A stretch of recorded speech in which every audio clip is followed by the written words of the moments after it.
ನಮಸ್ಕಾರ. ನಾನು ಇವತ್ತು ಚಟ್ನಿ ಪುಡಿ ಮಾಡ್ಕೊಂಡು ಬಂದಿದ್ದೀನಿ. ಈ ಚಟ್ನಿ ಪುಡಿ ಇದ್ದರೆ ನಮ್ಮ ಲೇಡೀಸಿಗೆ ಸ್ವಲ್ಪ ಕೆಲಸ ವಾಸಿ.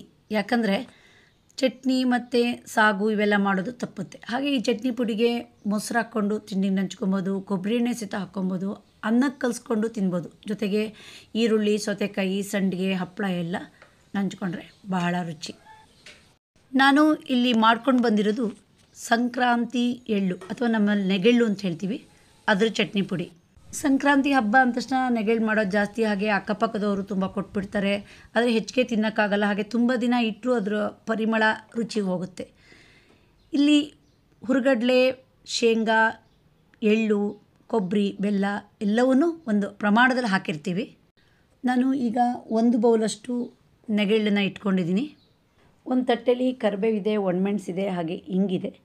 ಈಗ ಒಲೆ ಮೇಲೆ ಬಾಣಲೆ ಇಟ್ಟಿದ್ದೀನಿ. ಒಣಮೆಣಸನ್ನ ಕಟ್ ಮಾಡಿ ಹಾಕಿದ್ದೀನಿ. ಪರಿಮಳಕ್ಕೆ ಹಿಂಗೆ ಹಾಕಿದ್ದೀನಿ 1/4 ಸ್ಪೂನಷ್ಟು. ಹಾಗೆ ಕರಿಬೇವಿನ ಎಲೆ ಹಾಕಾಯಿತು. ಸಣ್ಣ ಉರಿಲಿ ಒಂದು ಅರ್ಧ ಸ್ಪೂನು ಎಣ್ಣೆ ಹಾಕೋಣ. ಹಾಗೆ ಹುರಿತಾ ಬರೋಣ. ಒಣಮೆಣಸಿನ್ಕಾಯಿ ಯಾವಾಗಲೂ ಇಡೀ ಹಾಕೋದಕ್ಕಿಂತ ಕಟ್ ಮಾಡಿ ಹಾಕಿದರೆ ಅದು ಬೇಗ ಗರಮ್ ಆಗಿಬಿಡುತ್ತೆ. ಹಾಗೆ ಈ ಒಣಮೆಣಸನ್ನ ಮಾರ್ಕೆಟಿಂದ ತಂದ ತಕ್ಷಣ ಚೆನ್ನಾಗಿ ತೊಳೆದು ನೀರು ಬಸಿ ಹಾಕಿ ಒಣಗಿಸಿ ಚೊಟ್ಟು ತೆಗೆದು ಒಂದು ಪ್ಲಾಸ್ಟಿಕ್ ಡಬ್ಬಿಗೆ ಹಾಕಿಡಬೇಕು. 1 ವರ್ಷ ಆದರೂ ಹಾಳಾಗಲ್ಲ. ಹಾಗೆ ಇದೇ ಒಣಮೆಣಸನ್ನ ಮತ್ತೊಂದು ಸ್ವಲ್ಪ ಒಣಗಿಸಿ ನೀವು ಪುಡಿ ಮಾಡಿ ಫ್ರಿಜ್ಜಲ್ಲಿ ಬಾಕ್ಸಲ್ಲಿ ಇಟ್ಬಿಟ್ರೆ ಅಡುಗೆಗೆ, ಉಪ್ಪಿನಕಾಯಿಗೆ ಎಲ್ಲ ಉಪಯೋಗಿಸ್ಬೋದು. ತುಂಬ ಬಣ್ಣ ಇರುತ್ತೆ, ಗರಮ್ ಇರುತ್ತೆ. ಈಗ ನೋಡಿ, ಒಣಮೆಣಸಿನ್ಕಾಯಿ ಹುರಿಯೋಕ್ಕೆ ಹಾಕಿದ್ದೀನಿ. ಬೀಜ ಇನ್ನೂ ಬಿಳಿ ಇದೆ, ಕೆಂಪಾಗಷ್ಟು ಹುರಿಬೇಕು. ಹಾಗೆ 1 ಎಸಳು ಹುಣಸೆ ಹಣ್ಣನ್ನು ಕಟ್ ಮಾಡಿ ಸಣ್ಣ ಉರಿಲಿ ಹುರಿತಾ ಬರೋಣ. ಯಾವಾಗಲೂ ಅಷ್ಟೇ ಒಣಮೆಣಸನ್ನ ನಾವು ಎಷ್ಟು ಚೆನ್ನಾಗಿ ಹುರಿತೀವೋ ಅಡುಗೆ ಅಷ್ಟು ರುಚಿ ಬರುತ್ತೆ. ಇಲ್ಲಾಂದರೆ ಉರಿಗಾರ ಆಗುತ್ತೆ. ಹಾಗೆ ಹೆಚ್ಚು ದಿವಸ ಈ ಪುಡಿಗಳೆಲ್ಲ ಇಡೋಕ್ಕೆ ಬರೋದೇ ಇಲ್ಲ.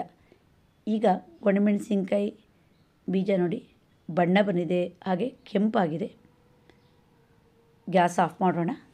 ಇನ್ನೂ ಸ್ವಲ್ಪ ಒಣಮೆಣಸು ಗರಮ್ ಆಗಲಿ ಬಾಣಲೆಯಲ್ಲಿ. ಈಗ ನೆಗೆಳ್ಳು ತಗೊಳ್ಳೋಣ. ಹಾಗೆ ತುಂಬ ದಿವಸ ಆಗಿರುತ್ತೆ ಮಾಡಿಟ್ಟು, ಸ್ವಲ್ಪ ಬೆಚ್ಚಗೆ ಮಾಡಬೇಕು, ಇಲ್ಲಾಂದ್ರೆ ಅದು ಪುಡಿ ನೀಟಾಗಿ ಬರಲ್ಲ. ಹಾಗೆ 2 ನಿಮಿಷದಷ್ಟು ಪುನಃ ಒಲೆ ಹಚ್ಚಿ ಸಣ್ಣ ಉರಿಲಿ ಹುರಿತಾ ಬರೋಣ. ಈಗ ರುಚಿಗಾಗಷ್ಟು ಉಪ್ಪು ಹಾಕೋಣ. ಕಲ್ಲುಪ್ಪೇ ತುಂಬ ಟೇಸ್ಟ್ ಕೊಡೋದು. ಹಾಗೆ ಗ್ಯಾಸ್ ಆಫ್ ಮಾಡೋಣ, ಸ್ವಲ್ಪ ತಣ್ಣಗಾಗಲಿ. ಈಗ ಮಿಕ್ಸಿ ಜಾರ್ ತೊಗೊಂಡಿದ್ದೀನಿ. ಹುರಿದಿರುವ ನೆಗೆಳ್ಳು ಹಾಕಿದ್ದೀನಿ. ಹಾಗೆ ತೀರಾ ನಯಸ್ಸೂ ಅಲ್ಲ, ತರಿನೂ ಅಲ್ಲ, ಮೀಡಿಯಮ್ ಹದದಲ್ಲಿ ಪುಡಿ ಮಾಡೋಣ. ನೆಗೆಳ್ಳಿನ ಚಟ್ನಿ ಪುಡಿ ರೆಡಿಯಾಗಿದೆ. ಮಾಮೂಲಿ ಚಟ್ನಿ ಪುಡಿಗಿಂತ ಇದು ಸ್ವಲ್ಪ ರುಚಿಲಿ ಬೇರೆ ಥರ ಇರುತ್ತೆ. ಹಾಗೆ ಒಂದು ಸರಿ ತಿಂದರೆ ಮತ್ತೆ ಮತ್ತೆ ತಿನ್ನೋಣ ಅನಿಸುತ್ತೆ. ಈಗ ಈ ಪುಡಿ ಮಾಡಿದ ಚಟ್ನಿ ಪುಡಿನ ಒಂದು ಬಾಕ್ಸಿಗೆ ಹಾಕಿಡೋಣ. ಫ್ರಿಜ್ಜಲ್ಲಿ ಇಟ್ಕೊಂಡ್ರೆ 3 ರಿಂದ 4 ತಿಂಗಳವರೆಗೂ ಉಪಯೋಗಿಸ್ಬೋದು. ದೋಸೆ, ರೊಟ್ಟಿ, ಚಪಾತಿ ಎಲ್ಲದಕ್ಕೂ ಟೇಸ್ಟು. ಹಾಗೆ ಅನ್ನಕ್ಕೆ ಕಲಿಸ್ಕೊಬೋದು, ಮೊಸರನ್ನಕ್ಕೆ ಸಹಿತ ನಂಚ್ಕೊಬೋದು. ಈ ಸಂಕ್ರಾಂತಿ ಎಳ್ಳಿಂದ ಚಟ್ನಿ ಪುಡಿ ಮಾತ್ರ ಅಲ್ಲ, ನಿಪ್ಪಟ್ಟು ಹಾಗೆ ಉಂಡೆ ಸಹಿತ ಮಾಡ್ಬೋದು. ಇನ್ನು ಸಂಕ್ರಾಂತಿ ಟೈಮಲ್ಲಿ ನಿಮಗೆ ಯಾರೇ ನೆಗೆಳ್ಳು ಕೊಟ್ಟರು ಬೇಡ ಅಂತ ಹೇಳ್ಬಿಡಿ, ಅಷ್ಟು ತಂದು ಬಾಕ್ಸಿಗೆ ಹಾಕಿಟ್ಕೊಳ್ಳಿ. ಬಾಕ್ಸ್ ತುಂಬಿದ ಮೇಲೆ ಒಂದಿನ ಚಟ್ನಿ ಪುಡಿ ಮಾಡಿಟ್ಕೊಳ್ಳಿ. 5 ರಿಂದ 6 ತಿಂಗಳು ನೀವು ಇಟ್ಕೊಂಡು ಉಪಯೋಗಿಸ್ಬೋದು. ಒಂದ್ಸರಿ ಈ ಚಟ್ನಿ ಪುಡಿ ಟೇಸ್ಟ್ ಹಿಡಿತು ಅಂದರೆ ಮತ್ತೆ ಮತ್ತೆ ಮಾಡಬೇಕು ಅನಿಸುತ್ತೆ. ನಿಮಗೆ ಈ ವಿಡಿಯೋ ಇಷ್ಟ ಆದರೆ ಲೈಕ್ ಮಾಡಿ, ಶೇರ್ ಮಾಡಿ, ಸಬ್ಸ್ಕ್ರೈಬ್ ಮಾಡಿ.